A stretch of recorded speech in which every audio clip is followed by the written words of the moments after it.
Hello, I'm a developer from DENS, and this is going to be a short demo video to show that what we built for DENS works on the preview testnet.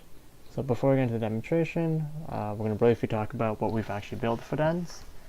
So DENS consists of three major components, namely a DENS query component, a DENS transactions component, and a PoA DNS integration component. So what each of these components do: well, DENS query provides a server which synchronizes with the blockchain and populates a PostgreSQL database with information relevant to the DENS protocol.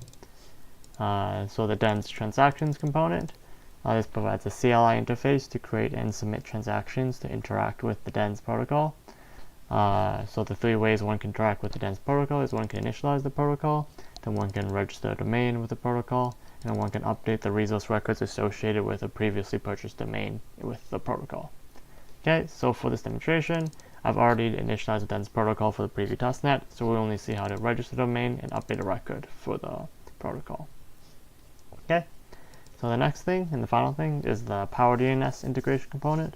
So this component provides a mechanism for the DENS protocol's information to be propagated to a traditional DNS server, PoA DNS, which can answer regular DNS queries with the information from DENS.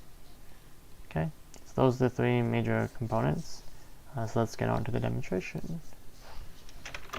Okay, so for this demonstration, I've already started running all those systems up in this terminal window over here. But you too can run these systems up if you go to the DENS app preview testnet directory, where over here we have a completely Dockerized setup, where if you just type docker compose up, provided you have the Docker images already, then it will spin up all the services for you automatically. So one thing of interest here is if we go to the docker compose.yaml, for the PoA DNS part, the traditional DNS server, it's running on port 6653, so whenever I want to ask the traditional DNS server which RRs are associated with a domain name for DENS, I can just ask on port 6653 and it will tell me. Okay, so for this demo, what we're going to do is we're going to register a domain name. But before I do that, I just want to show you that for the domain name test domain name, the domain name we actually want to purchase, if I use the command dig, so this is a DNS lookup utility, so we'll ask in the DNS server for DENS whether there's any RRs associated with test domain name. If I press enter, we can see that it says there are none, right? And that makes sense because in DENS no one has bought this yet, right? So if I'm the first one that decides to purchase this domain name, test domain name, I can execute the following command, where it will, in the DENS query image, which has the DENS transaction CLI command installed, I want to register this domain, and has a whole bunch of extra boilerplate information. It says I want to buy the domain name testdomain.com. I press enter. So submit a transaction to buy the domain. So now that I purchased and bought the domain, now I own it.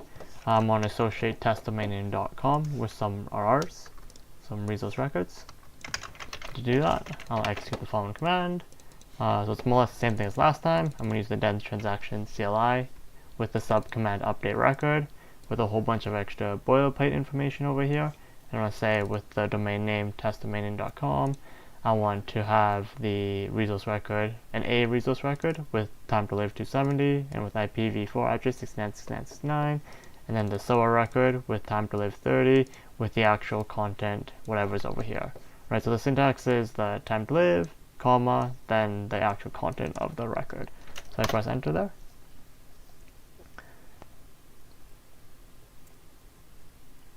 That will associate the domain name testdomain.com with these RRs that I provide over here.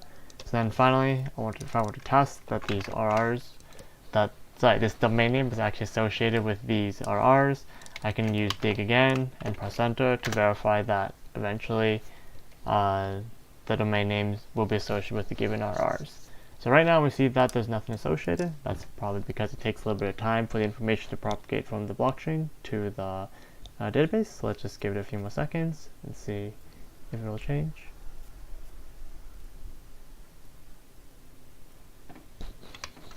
And, okay, so we see it still hasn't updated yet.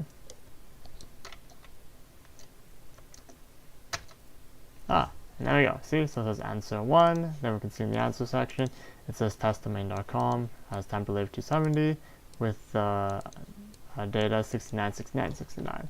So that is what we expect. Okay, so that concludes the demo, and we saw that we've registered a domain and we've associated that domain with some RRs. Then we see that a traditional DNS lookup facility like Dig can find actually this information from the DENS protocol.